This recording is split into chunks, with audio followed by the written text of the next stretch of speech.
So we're now heading into the holidays for 2019. October has started, which means we're probably 4 or 5 months away from what I and many people think is going to be some sort of big reveal event for at least the PlayStation 5. It could also end up being for the Xbox Scarlett. Most likely, I'd say probably 3/4 of 2020 will be used, probably from like March to November, to hype up, explain, and market the PlayStation 5 and, again, probably the Xbox Scarlett. I think the PlayStation 5 will see a reveal event in February, much like they did with the PlayStation 4 back in 2013, and then they'll go for, like I said, probably more than half the year with the big marketing push and campaign, and we'll see all kinds of new games and everything. So it's not surprising, for me anyway, to start seeing some supposed leaks / rumors, and this one, I guess, kind of constitute as both right now, because there is some interesting proof that appears to be circulating that this could be real information based on that development kit. Do you remember that weird looking dev kit that we saw? It has like the V in the middle, has all those fins. It appears to be one big heatsink basically on top with airflow. And it was this radical, weird looking design, crazy looking design, right?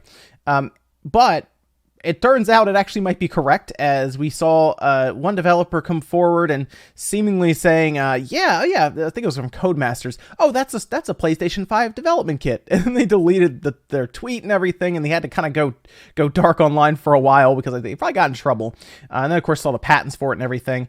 So here's the thing. Gizmodo wrote up an entire article about a tipster that they went back and looked at after this stuff went public, because the tipster had sent them pictures, apparently low resolution pictures, but pictures of that development kit before that patent went up. I have a feeling originally they looked at that and said, oh, that's crazy. That's not going to be a development kit. This person's messing with us. Then here comes the patent. Here comes the confirmation from a Codemasters developer. And then boom, they go back and look at it. And there were some interesting little bits there. So here is just a quick look. You remember this development kit, right? We talked about this previously in a video about this weird looking development kit that appears to be one that Sony is sending out right now. And I'll tell you this, from what I've heard, developers have had dev kits for a while now. Choice ones, not all of them. Think of like the bigger publishers. In fact, this person who is tipping off Gizmodo seems to have access to both the Xbox and the PlayStation development kits for the next generation systems, and that would make me believe that it's a bigger third-party company like a, let's say like Ubisoft or EA, for example, or maybe even Rockstar or Take-Two. Those are the ones I can think of that possibly would have access to both, as they are definitely all developing right now alongside first parties for Microsoft and Sony. So no, it wouldn't be a first party because they wouldn't have access to both, obviously. If this tipster is legitimate, and I still consider this whole thing a rumor despite the proof that they were in proximity of some kind of development kit that ended up being public later, still consider it a rumor, obviously, with I guess a sprinkle of it technically being a leak. So what did they have to say? Because there were some interesting little bits in there, and I kind of want to unpack them somewhat, because it could prove disastrous for the systems that they go this route. But we also had Microsoft firing back. Yeah, so here is the article from Gizmodo, as I've been talking about here, where they kind of show off the development kit that this developer, or this, I guess this tipster will say, because it could be a QA tester even, had sent a picture of. This is just like the figure of it, of course, from that patent. So this is the one that they saw a picture of. They did not post the picture online, probably because if they did, and it was legitimate, then someone would be in a world of trouble right now, because that would definitely get tracked back. There are usually some little call signs and stuff on the development kits, like numbers or markings or something that will then link it back to like the studio that has that development kit. Then they quickly look through their, they look through security cameras and stuff and eventually find someone in front of it with their phone. So yeah, not a good idea to post that if you want to protect your tipster. Now, according to them, the system is codenamed Prospero, which is interesting. Codenames don't usually mean too much, right? We've heard like Durango, of course, Scorpio, etc. So I don't really think too much about the different code names, but there you go. Prospero apparently is the name. I wanted to scroll down here a little bit because there are a few interesting things. One of them being, according to this tipster, it's going to have the greatest compute jump in any console. The greatest compute jump. And I thought about that, and I think this is going to throw some people because most likely the visual jump, I'm going to say this, the visual jump from the PlayStation 4 or PlayStation 4 Pro to the PlayStation 5 is probably not going to be massive. It's not going to be like the jump from, say, the PlayStation 1 to the PS2, or even you could even say the PS2 to the Xbox 360 if you went from those. Those are pretty big jumps. Obviously, 2D to 3D will never be a jump we ever really see again. But I do think if you look overall with the system, and when I say overall, I mean you look at the solid-state drive, that is going to be a massive jump.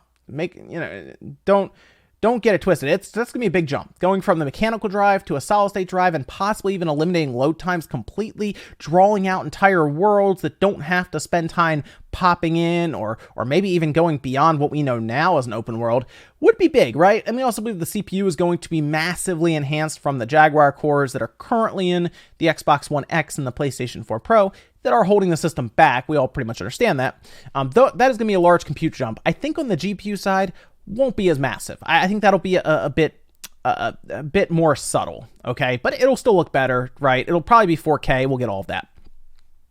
From there, the tipster apparently says, and this is the part that gets me, and I'm very interested. This is what Microsoft fired back at about, by the way. Cameras. Each system, so we have the PS5 and the Xbox Scarlett, have cameras apparently. And according to this person, the Xbox Scarlett has a very advanced camera that is capable of 4K and very low latency for streaming. It seems like it's going to be mostly about streaming. So you'll get a camera and then you can do all kinds of stuff with it, whether it's on Mixer or Twitch or anything like that. YouTube, I guess, even. But we're still shaky on if it's going to be included with the system. And I don't think that's a good idea to include a 4K, ultra high def camera or anything with it, because that's just going to drive up the cost. Same mistake we saw, right, with the Xbox Scarlett, or Xbox One, sorry. That could possibly translate the Xbox Scarlett. The Xbox One was $500 when it came out, and it's because it came with a $150 camera, right? Because the Kinect ended up being about that much. Why? Like, that makes no sense. I think most of us would prefer for them to take the money and put it towards the system and sell the camera separately. If they want to sell the camera separately, I think that's fine. But right now, they let you plug in pretty much any webcam that you want into the Xbox One or the Xbox One X, and you can use that for streaming.